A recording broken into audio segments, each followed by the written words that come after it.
like that, Monte Ellis. Yeah, and that's glad I mentioned Dallas. This whole Rajon Rondo thing is so weird to me, and I'm glad Mark Jackson brought it up yesterday. I don't like it. How both of us get in an argument and you suspend me? Like it's a question. I'm always asking this question. Like in professional sports, is the head coach your coworker or your boss? Because it's a crazy dynamic. He's your coworker. Is he? I mean, in my opinion, I think he's your coworker. I mean, he's the guy that tells you what to do, and that's why it's such a crazy dichotomy. Because Tom Brady probably makes 3 times as much as Bill Belichick, but Bill Belichick is conceived to be the boss. In no other facts. Well, I'm not gonna say that because there are some salespeople, like in the sales field, that will make more money than their boss, than their sales manager. So I'm not going to say that, but it's very rare that that's the situation where, you have a situation where this guy is your boss or coworker, depending on how you view it. Obviously, Rajon Rondo was like, dude, me and you just work for the same dude. We work for Mark Cuban. So if I got a problem with you, we gonna hash it out. But then the weird part is you suspend this dude.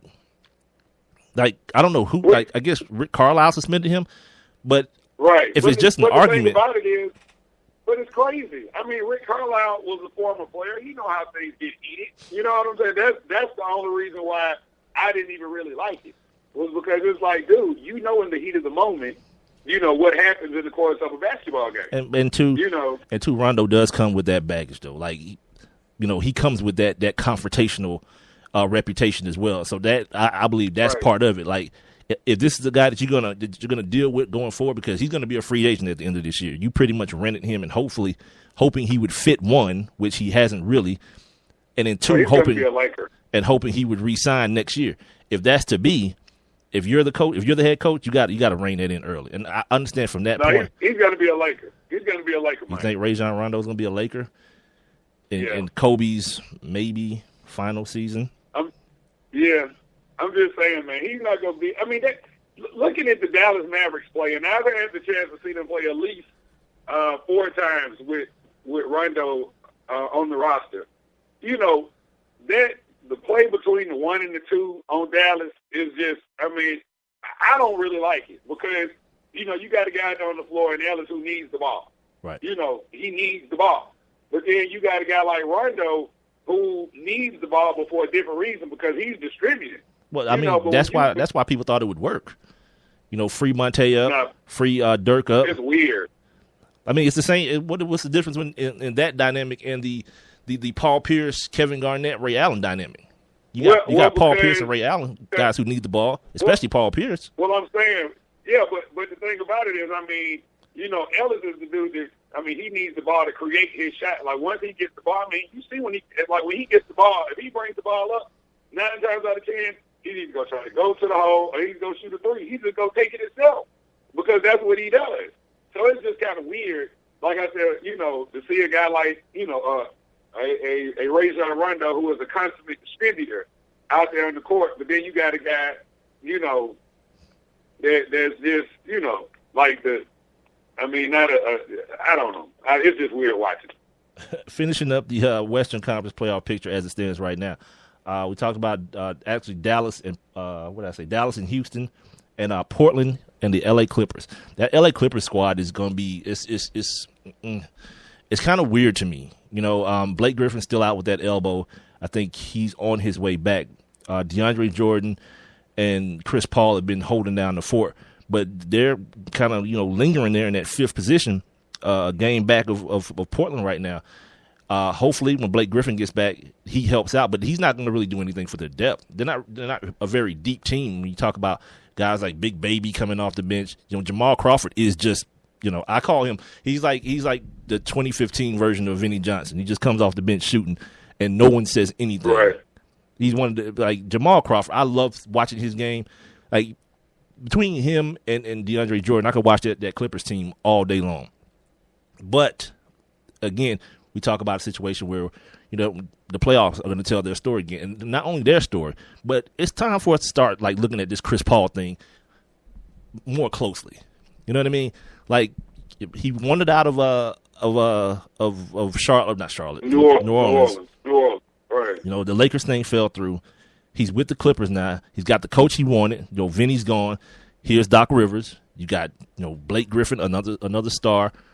You've got DeAndre Jordan, a budding star. You've got Jamal Crawford, 6th man of the year seemingly every year. What's next, man? Like Chris Paul, if you're that dude, if you're the dude that everyone thinks you are, it's time to move on, man. It's time to get past that first round. It's time to start, you know, threatening for championships. And right now, sitting in the 5-hole, you know, in the Western Conference, that seems to be a daunting task, if anything. Well, you know, the thing about the West, and this is the beautiful part about the West if you're a basketball fan, which most of us are, is that it's so competitive. I mean, and you're absolutely right. Chris Paul, I mean, we should by now see this LA Clippers team evolving into the real conversation about conference championships and title rounds. But it's so competitive. I mean, once the playoffs start, you had those Memphis Grizzlies, as you said, Memphis and San Antonio, you know, playing each other. And the thing about it is both of those teams are so scrappy, I wouldn't even be surprised to look up and see one of those teams playing for the conference championship. Not saying that they're going to win it, but it wouldn't surprise me. Yeah, San Antonio's got to play a lot better than they've been playing, though. Like last year, but I'm just they saying, shot the 3 ball so much better than they're surprise. shooting it this year. Yeah, I mean, but it's like I said, it's just, I mean, it's competitive, and I honestly, I think we'll see a better showing from the Houston Rockets in the Western Conference playoffs than we will the LA Clippers. I mean, you know what's gonna be crazy about that? Dwight Howard coming back. Like, how is he gonna fit in?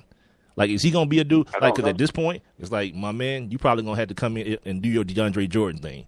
You're going to have to rim run and rebound and block shots. Like, if you're talking about, like, slowing that thing up and getting catches in the post and all that, I don't know, dude. Yeah, James Harden might have something to say about that.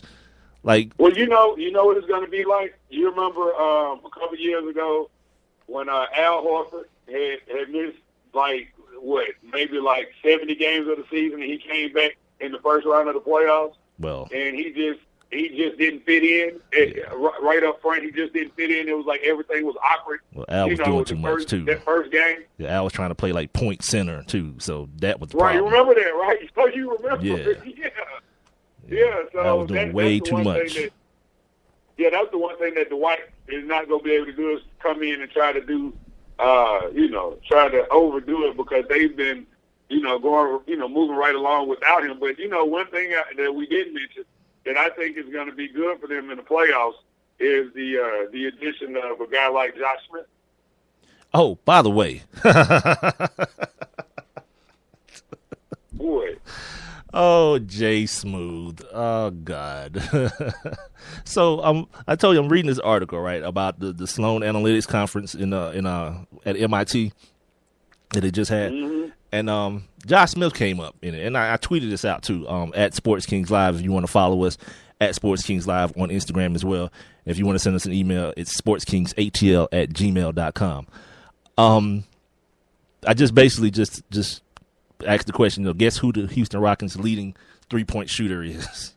And, yes, it is none other than Josh Clarence Smith. Yeah. The analytics don't lie. Well, all right, opposite Charles Barkley, which that dude is such an idiot. God, Charles Barkley is such an idiot. I'm reading this Grantland article about that today, about him, and, it's basically saying how easy it is just to call him an idiot. And it is, because he is idiotic. To the dude who said, like, Rob, watch this. Do you believe in analytics? Are you legitimately asking me this? I'm asking you, do you believe in analytics? And I believe I believe it has its place. Right. Definitely believe it has its place. Right. It's a trick question. There's nothing to believe in. It's numbers. It's like me asking you if you believe in 2 + 2. There's nothing to believe in. It has its place. Right. Yeah. It is what it is. And for anybody who is willfully ignorant, that makes you stupid. Like, if you have access to additional information, helpful information, and you just shun it off like, oh, those dudes are nerds. Those are dudes that couldn't get any girls and they couldn't play basketball, so now they're trying to find a way into my sacred game. Shut up, dude. Like, who left you as the gatekeeper for basketball and basketball information? Like, It's one of those things like But Pro Football Focus. Go ahead. He technically used analytics and doesn't even know it. Just in his job. That's what makes him an idiot. Like, I could watch that show with just Ernie and Kenny. Like, Shaq and Charles do nothing for me. Like, they can both be asleep, and I'd be cool just listening to Kenny and Ernie, the dudes who have something actual to say. Like, all this cool. It's cool. Like these cutting edge opinions and knocking people down. Like, okay, cool. But then you act like a child when somebody criticizes you. When somebody says you don't know what you're talking about, you want to call them nerds and people who didn't get girls in high school. When the reality is, I heard somebody say this the other day. It was like, it's akin to knowing your way around a certain area and someone offering you a map, right? Like, you may say, well, I pretty much know the area pretty well, but what is having the map going to hurt? You understand what I'm saying? It's an additional tool. That's all analytics is. No one is saying about anything that analytics is the end all be all. But perfect example. This is a great segue into our conversation about the NFL and free agency, right?